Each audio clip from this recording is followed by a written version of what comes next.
नमस्कार और स्वागत है आप सभी का एनसीटी गुरुजी के यूट्यूब चैनल पे। आप सब कैसे हैं? ठीक ठाक होंगे, मस्त होंगे और आपकी तैयारी भी 100% चल रही होगी, ऐसी मुझे आशा है। तो चलो, आज का क्लास मोस्ट इम्पोर्टेंट है, यूनिट नंबर 7 टीचिंग एप्टीट्यूड का ये क्लास है। यूनिट नंबर 7 की बात किया जाए तो ये है difficulties that children face while learning poems और ग्रामर। जब बच्चों को कविताओं और व्याकरण सीखते समय आने वाली कठिनाइयों के बारे में पढ़ना है। इससे भी क्वेश्चन आपके एंट्रेंस एग्जाम में पूछे जा रहे हैं। तो देखो, बच्चे मन के सच्चे होते हैं और उनको कविता भी पढ़ाना है, व्याकरण भी पढ़ाना है। लेकिन आज हम लोग केवल कविताओं की बात करेंगे। कविता पढ़ने में आने वाली जो कठिनाइयाँ होती हैं उसको कैसे दूर किया जाए, क्यों कठिनाइयाँ होती हैं, किस प्रकार की कठिनाइयाँ होती हैं, इसी पर ही डिस्कस करेंगे। तो जैसा मैंने कहा, बच्चे मन के सच्चे। तो बच्चे जब स्कूल जाते हैं तो उनका एक अलग माहौल होता है पढ़ने का। उनके सामने बहुत सारी कठिनाइयाँ आती हैं। आप भी बच्चे थे तो आपके सामने भी कविताओं को पढ़ने में कठिनाइयाँ आई होंगी। तो इसी पर डिस्कस करें। तो चलो देखा जाए। तो पहली जो कठिनाइयाँ आती हैं बच्चों को पढ़ते समय, वे हैं याद करने की कठिनाई। आप देखो, याद करना तो चाहे बड़े हों या छोटे हों, सबको कठिनाई आती है। लेकिन यहाँ बच्चों की बात कर रहे हैं हम लोग। तो देखो, पहला जो है समस्या वे है याद करने की कठिनाई। मतलब याद करने में कठिनाई, मेमोराइज कैसे करें, लर्न कैसे करें, ये है।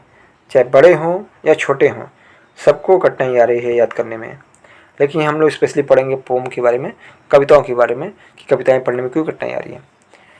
तो देखो, बच्चे जब होते हैं स्कूल जाते हैं, मैडम लोग, सर लोग पोएम स्टार्ट कर देते हैं पढ़ाना।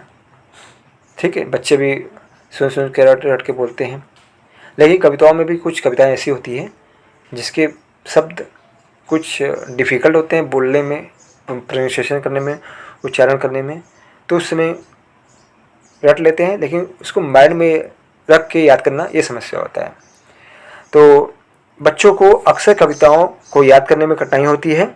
कविता लंबी हो या उसमें कठिन शब्दों का प्रयोग हो तो वे जल्दी भूल जाते हैं। और जैसा आप एग्जाम्पल देख सकते हो कि ट्विंकल ट्विंकल लिटिल स्टार, ये आपने पढ़ा होगा, बचपन से सब बच्चे यही पढ़ाया जाता है। जैसे छोटी कविताएं बच्चे आसानी से याद कर लेते हैं, जैसे बाबा बाबा ब्लैक शिप, या एक शुगर वाला था पोम, क्या था, जॉनी जॉनी यस पापा, 18 शुगर नो पापा। देखो, ये पोएम तो सबको याद होगा। तो ये बच्चों को याद करने में आसानी है।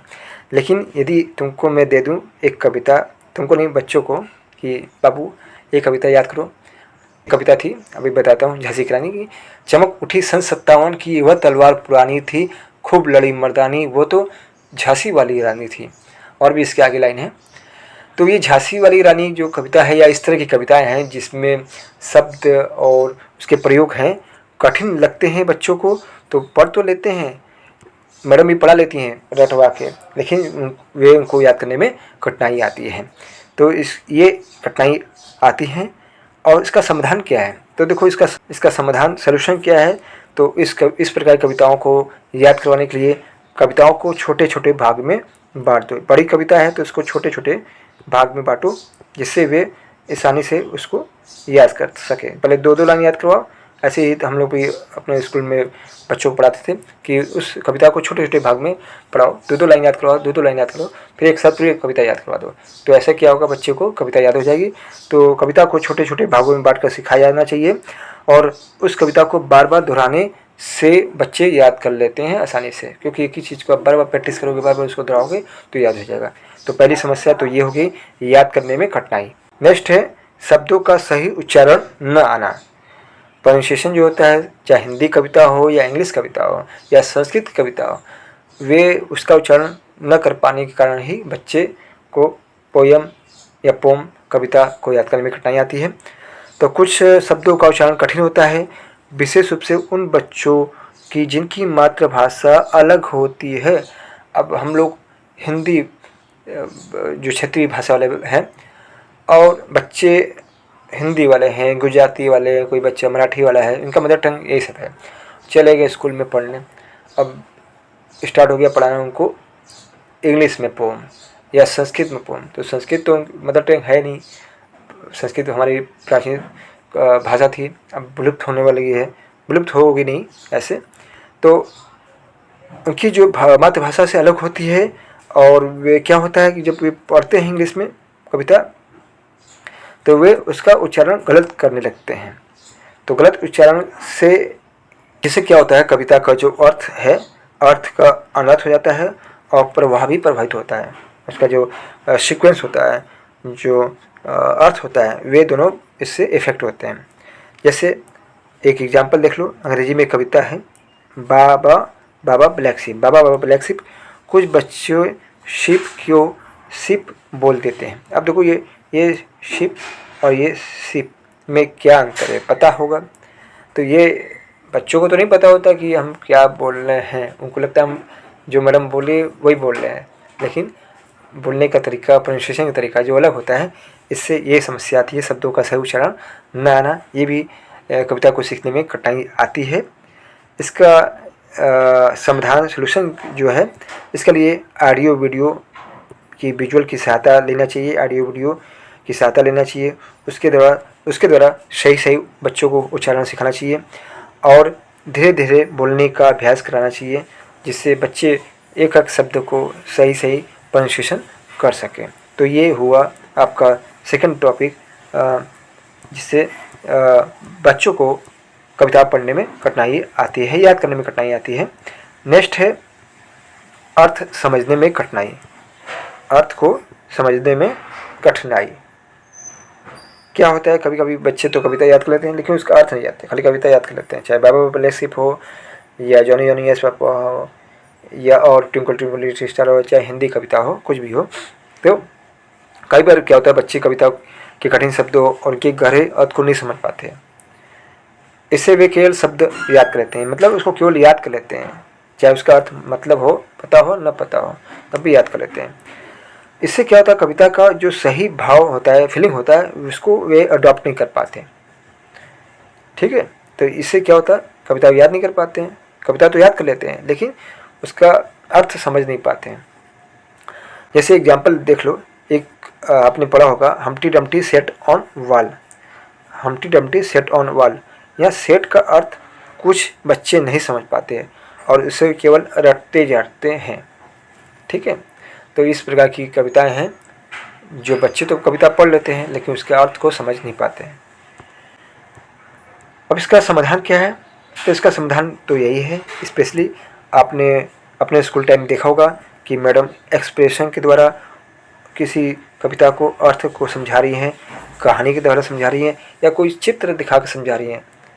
कि जैसे Johnny Johnny yes papa eating sugar no papa, तो यदि शुगर बच्चों को नहीं पता शुगर क्या है, ठीक है, तो इसका चित्र दिखा दोगे तो बच्चों को पता चल जाएगा कि ये मैडम क्या बताना चाह रही हैं, सर क्या बताना चाह रही हैं, या पोएम में क्या कहा जा रहा है कि ईटिंग शुगर मतलब चीनी मत खाओ ना, चीनी, ईटिंग शुगर नो पापा कि पापा मैंने चीनी नहीं खाया है। तो यही होता है, इसका समाधान यही है कि कविता को कहानियों के माध्यम से समझाओ, चित्रों का प्रयोग करो, use picture giving example of का प्रयोग करके इसका समाधान किया जा सकता है। चलो आगे देखा जाए, ये है लय और तुकबंदी को पकड़ने में कठिनाई। क्या होता है, लय और तुकबंदी को पकड़ने में बच्चों को कठिनाई का भी सामना करना पड़ता है, जिससे वे कविता को याद करने में कठिनाई होती है।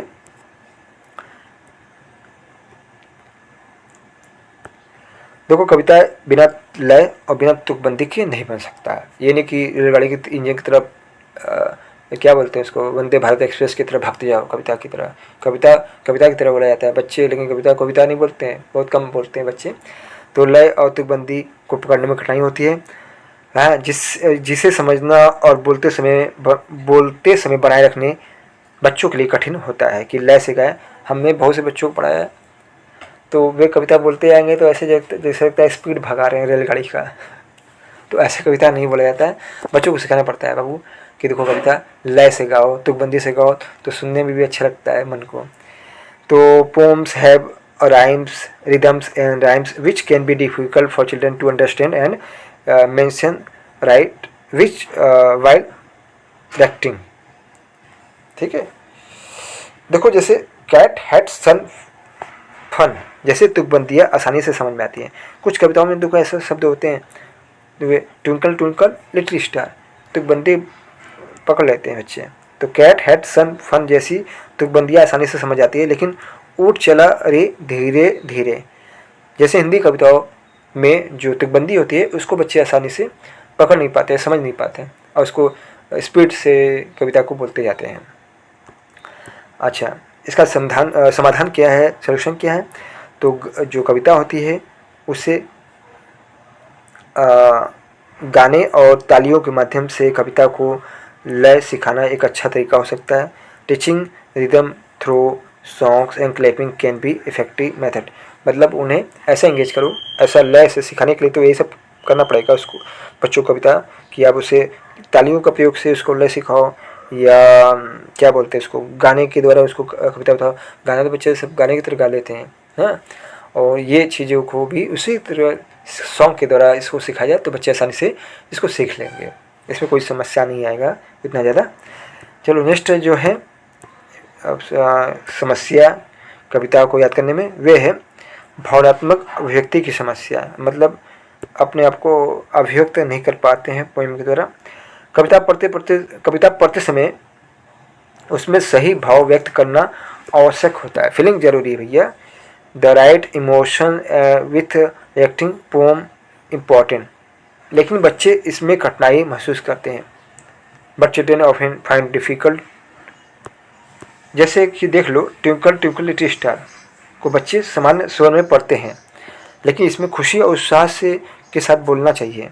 तो ये देखो पोम बहुत अच्छी है, बहुत अच्छा है ये ट्विंकल ट्विंकल लिटिल स्टार, लेकिन इसको जब बच्चे पढ़ते हैं तो ऐसे सामान्य रूप से पढ़ जाते हैं, लेकिन अगर इसे खुशी और उत्साह के साथ पढ़ें, जॉय और एंथुजिज्म के साथ पढ़ें तो कितना अच्छा ये पोम लगे, कविता लगे, चाहे ये पोएम हो जाए चाहे हिंदी कविता हो। जैसे चमक उठी सन 57 की वह तलवार पुरानी थी, खूब लड़ी मर्दानी वो तो झांसी वाली रानी थी। तो देखो इसमें उत्साह भी आना चाहिए, जोश भी होना चाहिए, ये नहीं कि वीर वाली जो होती हैं जोश वाली कविता जोश के साथ होना चाहिए। ठीक है, सब कविताओं का अलग अलग होता है तरीका गाने का, बोलने का। तो इसका समाधान क्या होगा? इसका समाधान ये होगा कि अभिनय, ड्रामा, अभिव्यक्ति की तकनीक का प्रयोग करके बच्चों को सही भाव से कविता पढ़ने की प्रेरणा दी जाए। यूजिंग ड्रामा एंड एक्सप्रेशन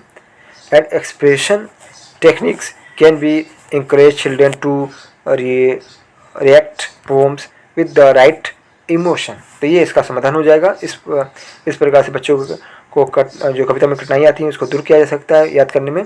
कविता की लंबाई और जटिलता भी एक तरह की समस्या होती है, जिससे बच्चे कविता को आसानी से याद नहीं कर सकते, जल्दी से उसको समझ नहीं पाते हैं कविता की लंबाई और जटिलता के कारण। जैसे लंबी कविता याद करना कठिन होता है, विशेष रूप से यदि उसमें जटिल शब्द और वाक्य संरचना हो, ऐसी वाक्य संरचना हो जिसे बच्चे समझ नहीं पाए, जटिल शब्दावली हो। जैसे एक एग्जाम्पल देख लो, चिट्ठी चली बाजार जैसी छोटी कविता बच्चे तो आसानी से सीख लेते हैं, लेकिन झांसी की रानी जैसी लंबी कविता जिसमें बहुत सारे जटिल शब्द हैं जिसका अर्थ भी नहीं बच्चों को पता होगा तो वे कैसे याद करेंगे। तो इसके लिए क्या समाधान है? इसके लिए बस एक ही समाधान है कि कठिन शब्दों को सरल भाषा में समझाया जाए कि सन 57 का मतलब क्या होता है। देखो 1857 सन 57 की वह तलवार पुरानी थी। अब यहाँ पुरानी तलवार का मतलब ये नहीं थी कि तलवार पुरानी पड़ी थी उसको उठा लाया, नहीं, इसका मतलब है इस कविता में सन 57 1857 रिवोल्यूशन की बात हो रही है, 1857 की विद्रोह की बात हो रही है, उस समय की ये है। तो देखो कविता है तो उसके भाव को, उसके अर्थ को समझाना होगा, तभी बच्चे समझेंगे, तभी उसको अच्छे से प्रेजेंट कर पाएंगे। तो सरल भाषा में समझा कर कविता को छोटे छोटे भागों में विभाजित करके पढ़ाने से बच्चे आसानी से कविता सीख सकते हैं और किसी प्रकार की कठिनाई नहीं आएगी। नेक्स्ट है भाषाई अंतर और क्षेत्रीय प्रभाव। ये तो मोस्ट इम्पॉर्टेंट है पॉइंट, भाषाई अंतर और क्षेत्रीय प्रभाव। देखो कई बार क्या होता है, बच्चे अपनी मातृभाषा के प्रभाव के कारण दूसरी भाषा में लिखी कविताओं को सीखने में कठिनाई महसूस करते हैं। जैसे मैंने बताया था कि कोई मराठी वाला बच्चा है, कोई पंजाबी वाला बच्चा है, कोई हिंदी वाला बच्चा है, ठीक है, कोई गुजराती वाला बच्चा है, तो वे दूसरी भाषा में जो लिखी कविता होती है उसको पढ़ने में कठिनाई होगी, क्योंकि उसका प्रभाव है, इसकी मदर टंग की भाषा है। तो जैसे आप एग्जाम्पल के लिए देख लो कि हिंदी भाषी बच्चे अंग्रेजी में कविता में द को डी की तरह प्रोनाउंसिएशन करते हैं, उच्चारण करते हैं। और इसका समाधान क्या होगा? बायलिंगुअल टीचिंग का प्रयोग किया जाए, बच्चों की मातृभाषा से जोड़कर कविता को समझाना, जिससे मदद ज़्यादा हो सकता है, जिससे बच्चे आसानी से समझ सकते हैं। जैसे अभी मैं आपको पढ़ा रहा हूँ तो दोनों हिंदी इंग्लिश दोनों में लिखा है मैटर कि भैया हिंदी वाले समझ लो हिंदी वाले, और इंग्लिश वाले इंग्लिश में समझ लो, ठीक है। तो इस तरह से बच्चों को भी जो कविता सिखाया जाए, जबकि अदर भाषा का यदि कविता सिखा रहे हैं, इंग्लिश में सिखा रहे हैं, तो उनको उनकी मातृभाषा से जोड़ के उस कविता को समझाएंगे तो आसानी से उनको ये कविता समझ में आ जाएगी, किसी प्रकार की कठिनाई नहीं होगी। नंबर 8 है कि ध्यान केंद्रित करने में कठिनाई। अब देखो सबसे बड़ी समस्या तो यही है, चाहे तुम हो या बड़े बच्चे हो या छोटे बच्चे हो, सबका ध्यान केंद्रित नहीं हो पा रहा है, सबका मन इधर उधर भाग रहा है। कुछ बच्चों का हो सकता है, ठीक है, तो बच्चों का ध्यान जल्दी भटक जाता है। क्यों भटक जा रहा है भैया? अच्छा, मोबाइल युग शायद हो सकता हो, जिससे ये कविता को सही तरीके से नहीं सीख सकते। और भी चीज़ें मोबाइल के अलावा भी है। तो children get distract easily, making it difficult for them to learn poem properly. Example के लिए देख लो, कभी कक्षा में अन्य बच्चों के हंसने या शोर मचाने से कुछ बच्चे कविता पर ध्यान केंद्रित नहीं कर पाते हैं। तो अब तो ये तो सही बात है, जब ध्यान केंद्रित नहीं करोगे तो कविता कैसे याद होगी? तो कक्षा में है तो उसमें शोर होगा, हंसी भी होगी, कुछ इधर उधर की बातें होंगी, जिससे बच्चे कविता को समझ नहीं पाते, सीख नहीं पाते। इसका समाधान क्या है, इसका सलूशन क्या है? तो कविता को जब भी पढ़ाओ तो मज़ेदार इंटरेक्टिव गतिविधियों के साथ जोड़कर सिखाओ, जिससे बच्चे उस कविता में रुचि लेंगे और सीख लेंगे। तो making learning fun and interactive can help children से स्टे एंगेज एंड फोकस्ड। चाहे कोई चीज़ भी हो, चाहे ये पढ़ने वाली चीज़ ये हो, तुम इंटरेस्टिंग अपने दिमाग में रखोगे इस चीज़ को लेकर, तो ये आसानी से समझ में आ जाएगा। तो बच्चों को कविता जो सिखाओ तो मज़ेदार इंटरेक्टिव गतिविधियों का प्रयोग करो, चित्रों का प्रयोग करो, विजुअल का प्रयोग करो, बहुत सारे फ्लैश कार्ड का प्रयोग करो, जिससे बच्चे आसानी से कविता को सीख सकें। नेक्स्ट जो है, बस इतना ही तो है, बस यही देखो लास्ट था ये ध्यान केंद्रित करने में कठिनाइयाँ। तो इस प्रकार से तुमने देखा कि बच्चों को कविता को पढ़ने में किस प्रकार की कठिनाई का सामना करना पड़ता है, उसका सलूशन क्या है, और मैंने एग्जाम्पल के थ्रू आपको समझाया है। यदि आपको ये समझ में आया तो एक लाइक कर देना, कमेंट में करना है तो कमेंट भी कर देना, और अपने फ्रेंड सर्कल में भी इसको शेयर कर देना। और एक बात आप सबके लिए इम्पोर्टेंट है कि प्रैक्टिस सेट स्टार्ट कर दो, अभी से ही पढ़ना। इसके लिए ई बुक आ गया है, सबसे कम आपके पॉकेट फ्रेंडली में ई बुक है। इसके लिए इस ई बुक को लेने के लिए आपको केवल व्हाट्सएप दिए गए नंबर व्हाट्सएप पे मैसेज कर दो, आपको ई बुक मिल जाएगा। फिर प्रैक्टिस बैठ के करते रहो दिन भर, क्योंकि एक सीट ज़रूरी है NCT ITEP एंट्रेंस एग्ज़ाम में। तो नेक्स्ट क्लास किस टॉपिक पे चाहिए कमेंट कर देना, इस पर वीडियो मिल जाएगा। और यदि व्हाट्सएप ग्रुप से जुड़ना चाहते हो तो लिंक डिस्क्रिप्शन में दिया है, जाकर देख लेना। और भी बहुत सारे क्लास पड़े हुए हैं इस चैनल पे, प्लेलिस्ट जाकर खोजो, मिलेगा बहुत सारे वीडियो, उसको देख डालो और क्लियर करो एग्ज़ाम अपना, समय मत बर्बाद करो अपना। मिलते हैं नेक्स्ट क्लास के साथ।